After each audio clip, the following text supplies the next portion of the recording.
Drop too much.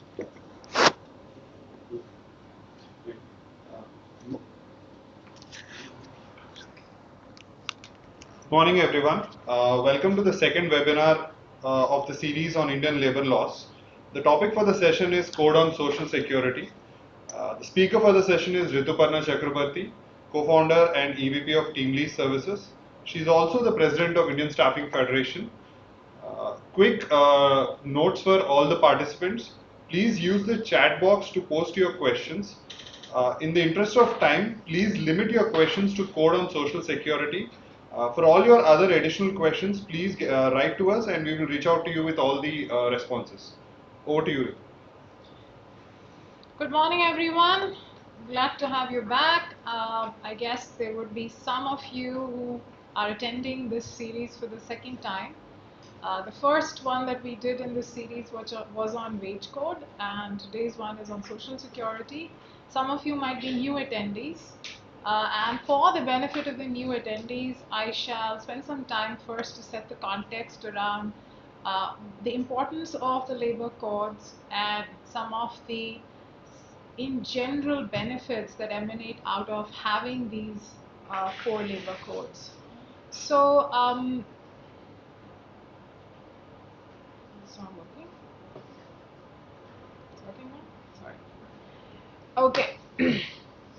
So I think much has been talked about India's regulatory or the statutory regulatory situation. Much has been talked in different public policy forums within the country and even globally, and how it possibly is an impediment towards growth and job creation. I think a lot of consultations, a lot of suggestions, recommendations have been written, presented to different public policy makers, to the government, in terms of the specific changes that are required over the last probably couple of decades. And it's, I mean, this is something which probably has taken more time than it should have, but better now than never. I guess it's essentially extremely heartwarming and encouraging to find ourselves in a situation where we are trying to address, confront the challenges that are there in the existing labor laws by way of, for example, the multiple labor laws that one needs to comply by. I mean, we are talking about, in the erstwhile environment, 44 central labor laws, and more than hundreds of state-specific labor laws. We're talking about the challenges of dealing with multiple enforcement authorities for the various laws. Sometimes these authorities do not talk to each other. There is no information sharing, which increases the workload on various employers. The multiplicity of licenses, registrations, and returns just specific to labor law compliances.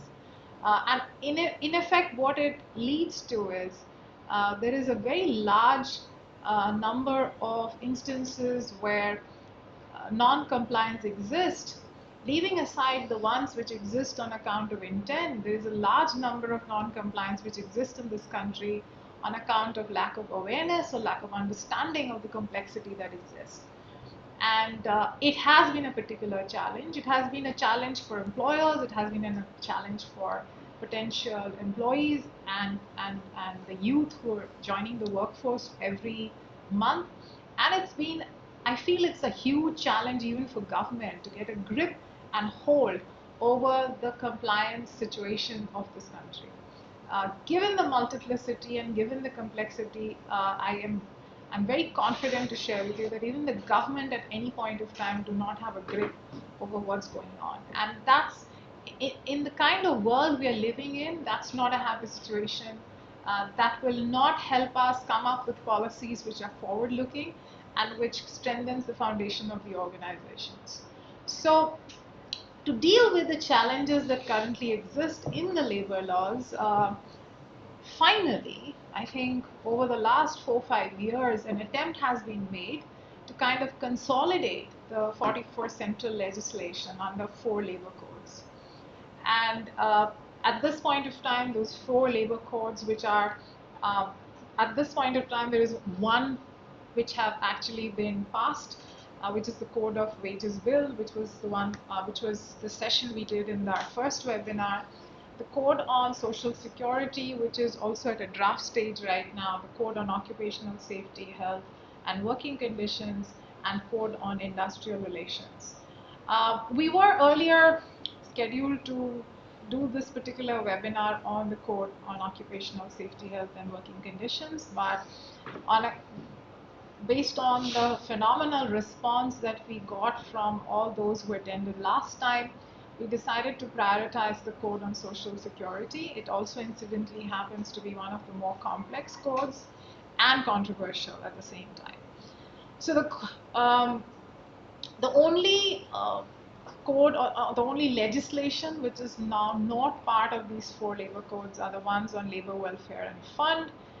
Based on the recent draft on Social Security, we have learned that PF and ESIC will also get subsumed under the Social Security ones, and those are left aside, and the POSH Act continues to remain as a distinct separate act in itself. So some of the, I wanted to take some time and tell you broadly what's the advantage from a layman's perspective to an employer or to an employee with this change. With the four labor codes coming into play, what is it that we should look forward to? From an employer perspective, definitely it would lead to significant reduction in cost of compliance. I think India is trying to emerge as a global player. India is all set to become a $5 trillion economy, and for that one needs to be agile, one needs to be competitive. And if cost of compliance becomes a burden for employers, that's a particular challenge. And we feel that with the four labor codes, that's definitely a possibility, given that the multiplicity of compliances, of authorities, and different kinds of registration licenses are significantly getting reduced. Elimination of the high cost of claims to beneficiaries across different acts, I think there is going to be a significant saving on that part. The government also has come up with proposals where partially, if not entirely, they're going to bear the cost on maternity and gratuity for certain sections and certain segments of people. It is an advantage, though I'm not entirely happy because there is scope for improvement in this. Provision of one license, one registration, and one return to save time, resources, and efforts. It has huge implications in the long run for a country like ours. Single authority for implementations, no more running across different departments, different authorities for different kinds of compliances. It's all, there would be a convergence of all those authorities across these codes into one. Web-based electronic labor inspections, which also means that these will not be sudden in nature. There would be a certain method to this, to going about doing this. There would be, it would be computer-generated inspections. It would be randomly prescribed. Employers will get advance notice, and there would be a clear, transparent process which leads to understanding the minutes of these inspections and the recourse that are necessary for an employer within a certain time frame. Inspectors, facilitators shall, before initiation of any prosecution proceedings, they are mandated to give an opportunity to the employer to comply with the provisions of the code. Essentially, this emanates from the fact that the role of inspectors and facilitators is to help organization become compliant rather than act like a police and be always there to only when there is a need to exercise some kind of a punishment or penalty. Imprisonment only in cases of offences committed repeatedly within 5 years of commission of the first or subsequent offence, which is a relief from the earlier regime. For employees, the Section 4 category of workers need not contribute to the Social Security Fund and shall be borne by the government. Outreach of schemes to unorganized informal sector. This is an attempt by the government to try and cover as many of those who are in the unorganized and informal sectors, while it's It's a noble initiative. One is forced to ask the question that how is it possibly getting executed?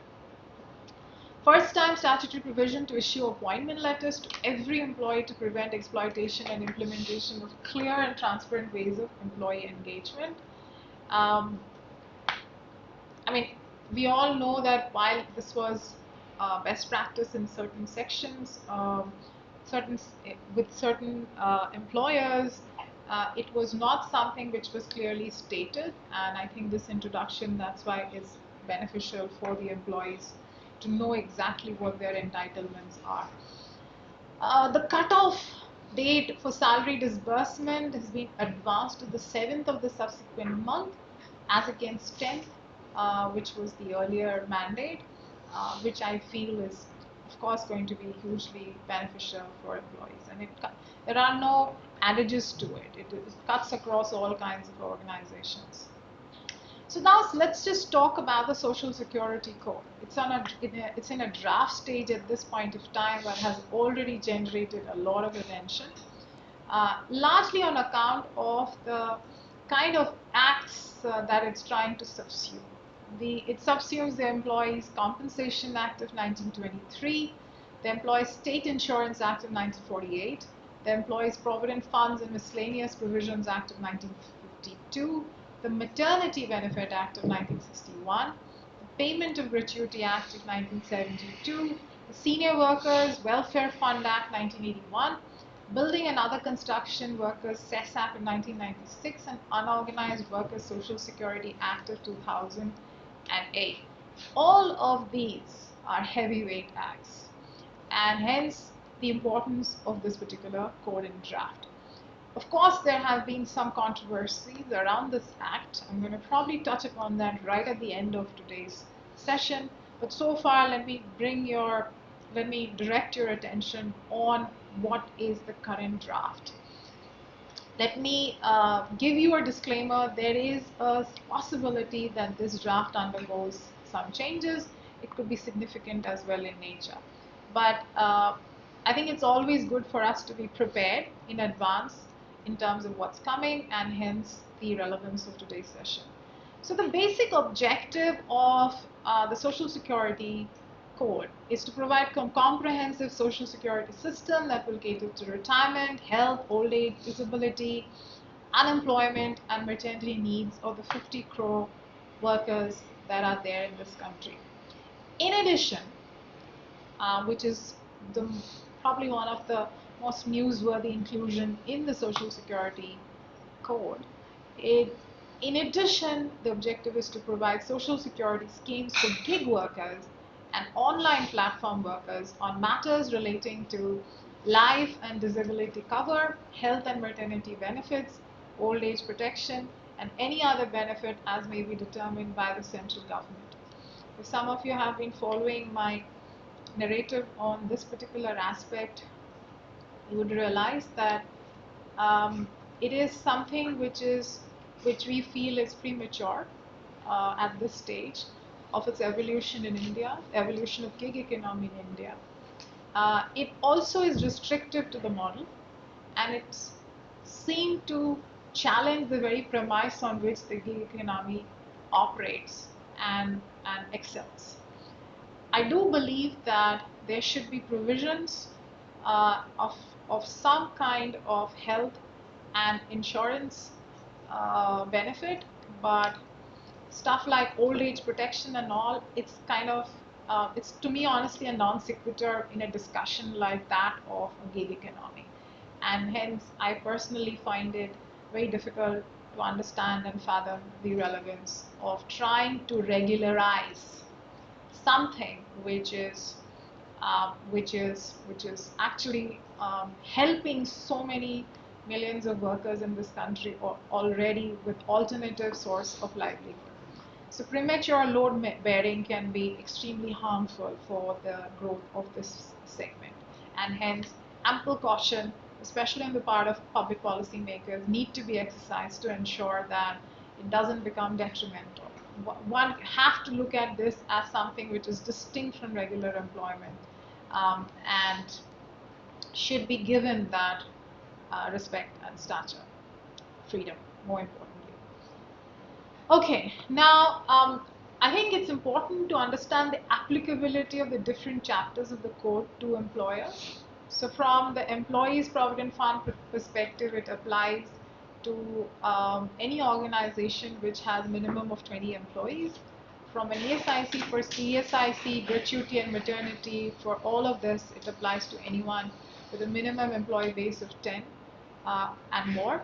From an employee compensation, it essentially covers all employees to whom Chapter 4, which is Chapter 4 of the code, which is on ESIC, does not apply. Building and other construction workers welfare cess, it essentially applies to all employers who employ building workers in any building or other construction work. The Social Security for unorganized sector, organized workers, and schemes for gig workers and online platform workers. The seventh one is probably the most ambiguous one at this point of time, and the most fuzzy-wuzzy segmentation at this point of time. One of the challenges when I go through this, and probably that's also one of the criticism that this particular code is facing currently, is that the fact that its applicability, especially the first four, differs from the respective chapters' point of view. Again, these differences in these, of course, it's just two maybe between Employee Provident Fund and the rest, but these are the kind of nuancing differences that one should do away with if one is trying to look at making this easier to understand and comprehend, and not just make it a cut paste of the different acts putting together in one particular document. So now let me come to the specifics of it, and this particular code is actually quite a lengthy read. It's more than 100 pages, and hence what we have tried to do is make a valiant attempt through one slide to kind of touch upon the ones which you should be aware of. For example, no fresh registrations are required under the code for employees already registered under the subsumed laws. Uniformity in definition of wages as adopted in the Code of Wages, which is one of the intended consequences of going the four labor codes route. Returns to be filed electronically, fixed term method of engagement with no maximum period legally permitted, subject of payment of benefits on par with permanent employees. I think that's been a constant demand and an ask, and I think it's a great move. Introduction of 5-year limitation period for initiation of an inquiry under Section 7A for non-compliance under the EPF Act. It's important to note earlier there was no such limitation period, which means that employers could have been hauled up for something which probably happened or did not happen in the year 1952 as well. So that has been addressed, and that's definitely a positive move. Responsibility fixed on employee clearly to provide Aadhaar for availing benefits under the Social Security Code. From the perspective of ourselves being a very large employer and who onboards almost 15,000 headcount every month, this is clearly a game changer. Currently, a lot of employers have been facing significant struggle in terms of getting employees to share their Aadhaar details with the employers on account of the fact that as private sector organizations, we do not have the authority to claim from our side any of these Aadhaar details. But I think this particular move makes it much easier for organizations to kind of make sure that the Aadhaar details are updated on time, are provided by employees on time, are updated on time, so that all employees timely can be covered under the respective legislations and the benefit schemes.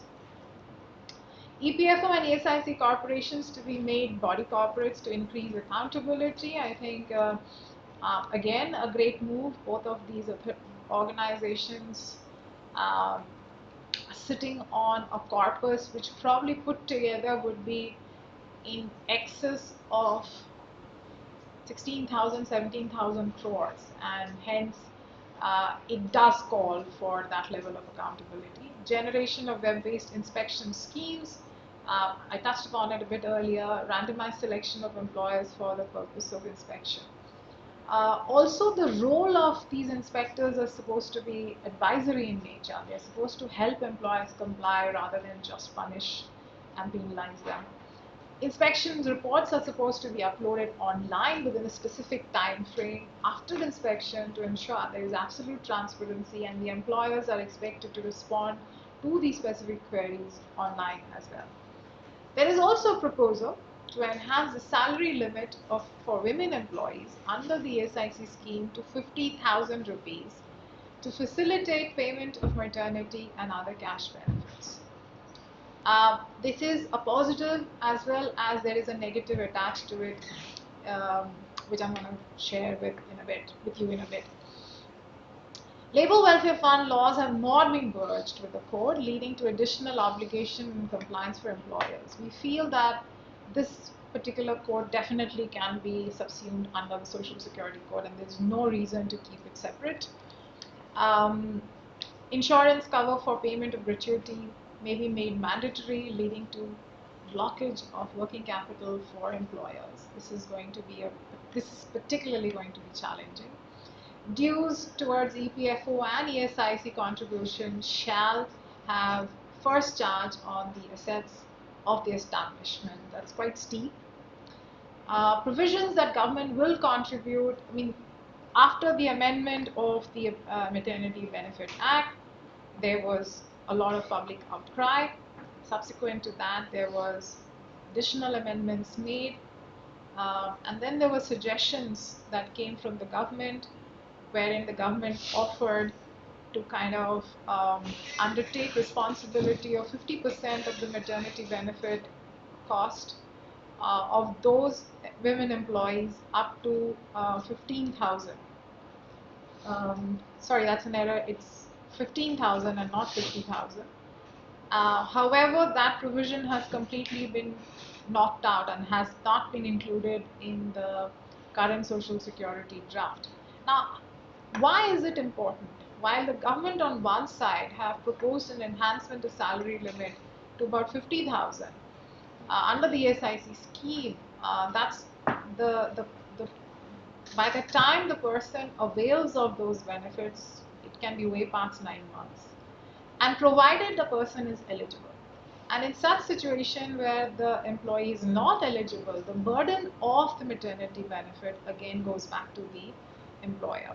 So this is something which I would urge the government definitely to sort out, because it was meant to benefit women, but given the way it is structured currently, it's going to be having exactly the opposite effect on women and their recruitment, and their hiring, and their retention within organizations. Minimum fine for the first time offense has been determined to be 50,000 with 1 year imprisonment. Of course, the fines have become much steeper than earlier. Enhancement punishment after previous conviction actually talks about a fine of almost 2 lakh with a prison term of 2 years. And of course, second and subsequent offense, including non-payment of contribution, dues and maternity benefit, gratuity benefit, employee compensation, shall attract a fine of almost 3 lakhs and imprisonment of 2 to 5 years. So yeah, I think we are now, I should call it a wrap in terms of talking. There is enough that one can talk on this particular Social Security code, because it's definitely voluminous. But I think we've captured the ones that you should definitely be mindful of. Now let me tell you a little bit about the controversy which is going on around the Social Security code. Some of you must have read that the Prime Minister has recently expressed his dissatisfaction on the Social Security draft, and the Labour Ministry has been asked to revise it and come forward with their fresh suggestions. One of the criticisms has been that essentially, if one goes through the Social Security draft, it almost seems like a cut-paste of all the existing acts. They've been put together in one document with some minor changes here and there.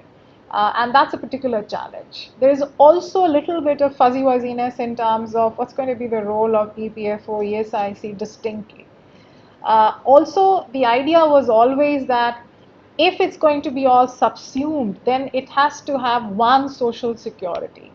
If it's still going to have multiplicity of social security under the code, then it beats the very premise of having one single social security code. I think it's too premature for us uh, to have an opinion and view on what's going to be the look of the fresh draft that is being planned. I think hopefully, I mean, we were involved and we were in consultation with the government when the first set of drafts were being made, and at any point we get involved in the second set of consultations. Of course, we will actively reach out to the government, to the Ministry of Labor, on our suggestions and observations based on what we have read in the Social Security Code, and especially given that there seems to be an appetite to rework and revise and rethink the Social Security Code. We will definitely reach out, and I would actually urge each and every one of you that please spend some time understanding the code. And if you have any observations and if you have any recommendations and ask, which we can take on your behalf to the government, we'd be happy to do that. So if you want to download the copy of the entire draft code, it's available on our TeamLease compliance, which essentially is India's only, regulatory, or not just statutory, the only compliance update portal, which spans across all 58,000 compliances organizations that need to do over 3,000 odd acts, over 1,000 odd acts, and over 3,000 filings and returns that one needs to do. So do visit this particular link that you're probably seeing in your screen right now. We have been constantly deliberating and discussing about the pros and cons of the Social Security Code, and I think had spent some time writing my point of view on this also in some of the uh, in Mint actually recently. So again, I'm not an expert in this subject. I just bring in a practitioner's perspective. There are people who probably are stalwarts in this area, but I think I just tried to bring you a version which is easy to understand and comprehend, and might help you plan your environment, your work environment, how you would want to go about managing your own internal compliances around these acts better. So feel free to start sending me all your questions. We are now up for all questions. The rule is that I'll try and answer and respond to as many of your questions as possible. Few questions we will be parking at our end, which if we feel that the responses are very detailed, then we will take our time and come back to you with a detailed response, because I do not want to keep you away from your work as well. Can you switch the screen? I do not also want you to keep you away from your work, but do know that I'll definitely share all the questions and answers that are there with all of you and everyone who's registered for this session.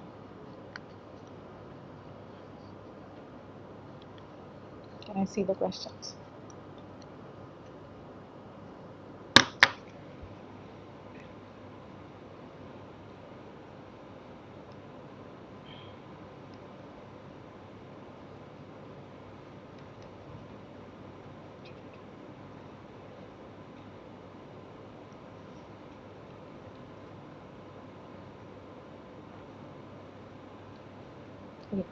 Can I see the questions?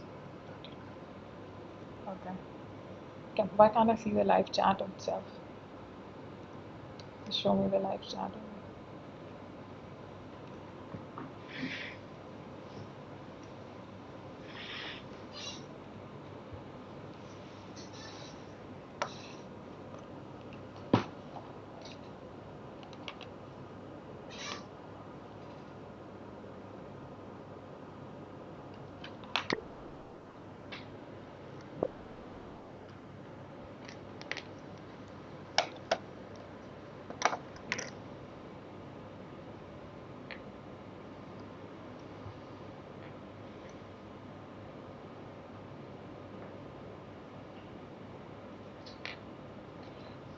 Section 4 category workers is a segment of workers which have been already defined in the Social Security Code, but essentially this comprises of unskilled, unorganized, informal workers, and probably the lowest category workers.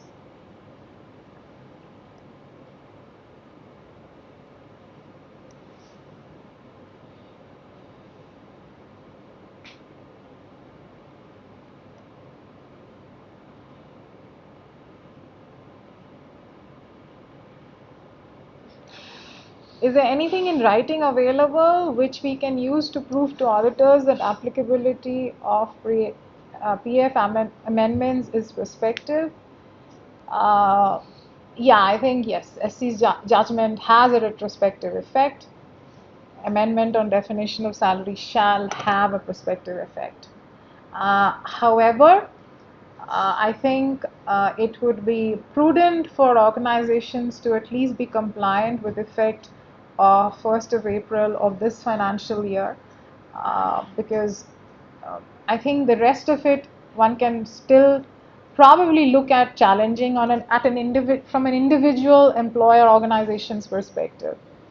But yes, definitely one should look at making provisions for compliance with effect 1st of April of this financial year.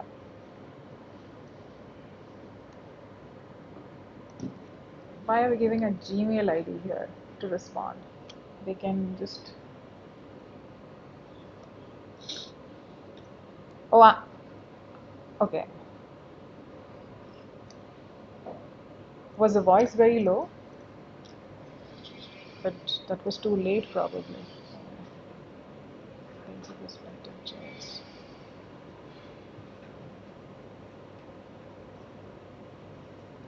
Okay, is there any other questions? Because quite a few questions have been on the retrospective effect of the PF.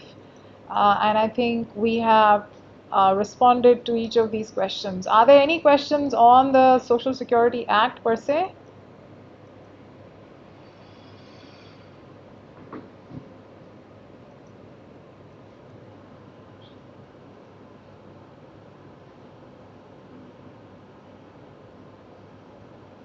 No more questions?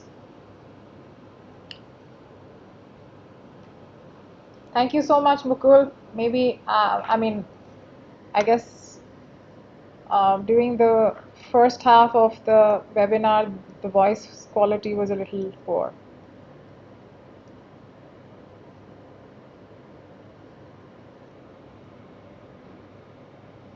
Can you guys give an email ID which is a TeamLease email ID and not a Gmail one to them?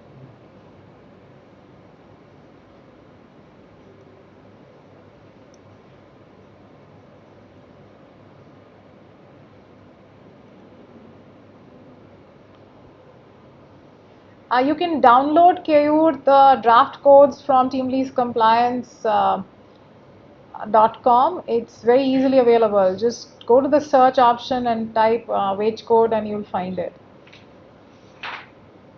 I mean, sometimes these documents in PDF format are quite large in size, so it might just be better for you to download it directly from the website.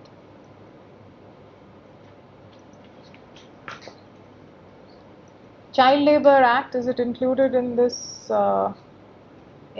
code? Is it? I suppose not. It's not.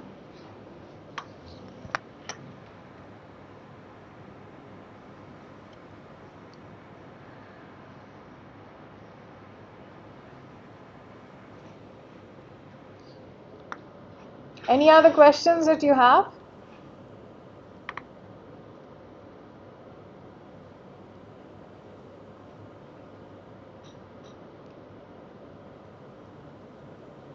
Thank you so much, Mr. Saxena, for finding it useful. It will be our endeavor to continue this series. The next one would be on occupational safety and health, and the subsequent one would be on industrial relations. Yes, Mr. Paira.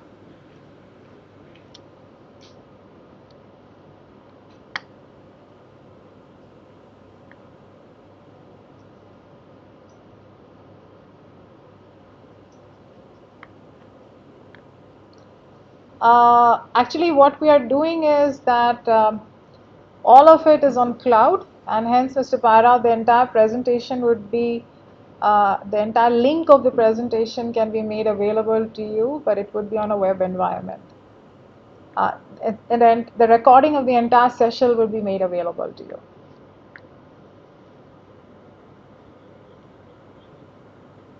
Okay, we have one interesting question. As per the gratuity part of the Social Security Code, it is applicable for fixed term employment, correct? Similar amendment was also done for Standing Orders Act in March 2018. Is it in vogue now? Valid. It's still valid. Valid. It's still valid. Does that answer your question, Mr. Ekka?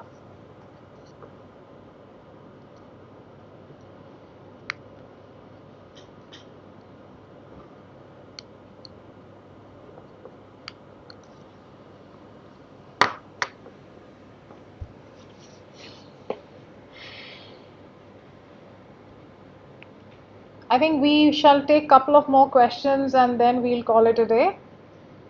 Any more questions?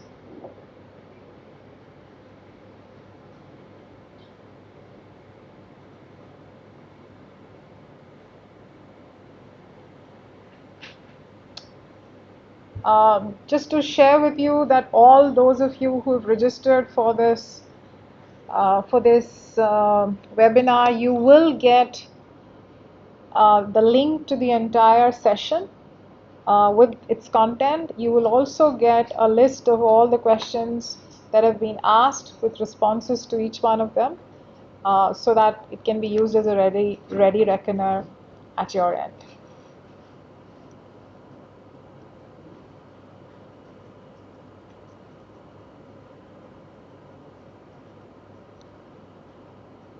I have a follow-up question on that gratuity one.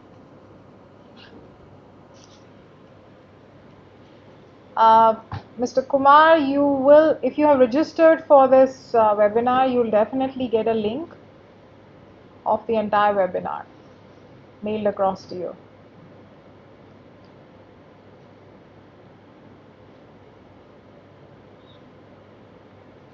Our pleasure, Sarika.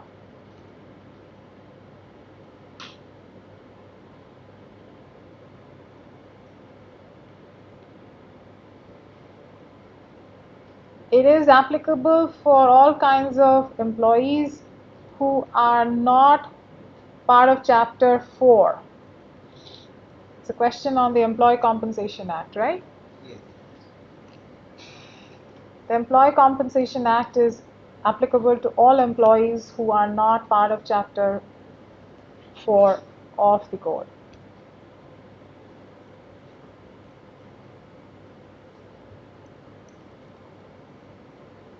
So there you go, Mr. Ekka. I think your follow-up question on is gratuity payable on for fixed-term employees on pro rata basis. Once the Social Security Code gets notified, at that point of time, it would be.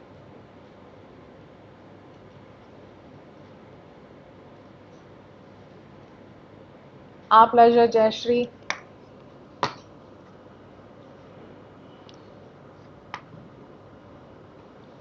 Any other questions?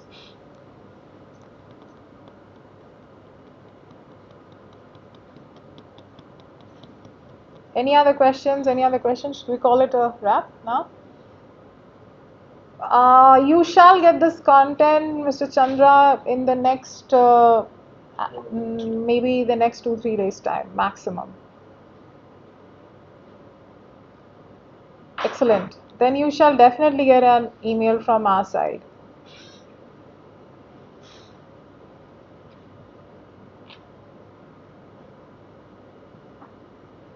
Yes, as so far the way the Social Security Code reads, it is, and that's why it will be particularly challenging for employers. Definitely amounts to putting pressure on our working capital.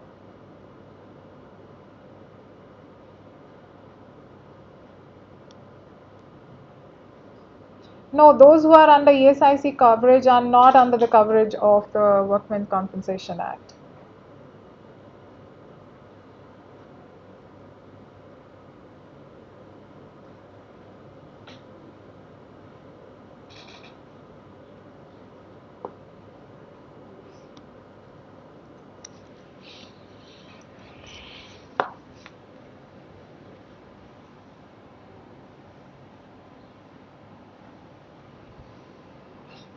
If you have any other questions, please feel free to reach out to us directly. Our social media platforms are easily accessible, so you can post your comments on LinkedIn, on Twitter, on Facebook at any point of time. And rest assured, we will come back to you with necessary information, clarifications subsequently.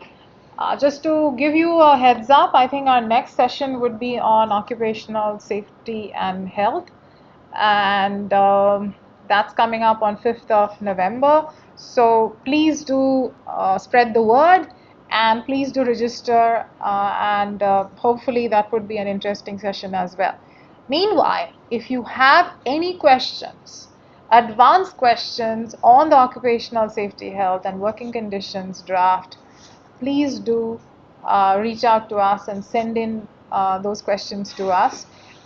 Who to send, which email ID to send, you will see enough updates on our social media profiles, which you can utilize to write into us.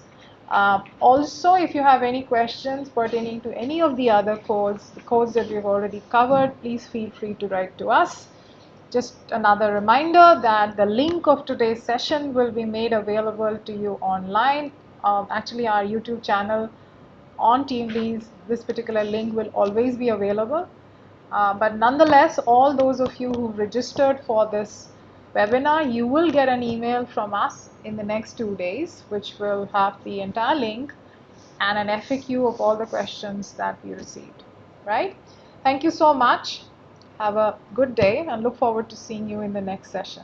Bye.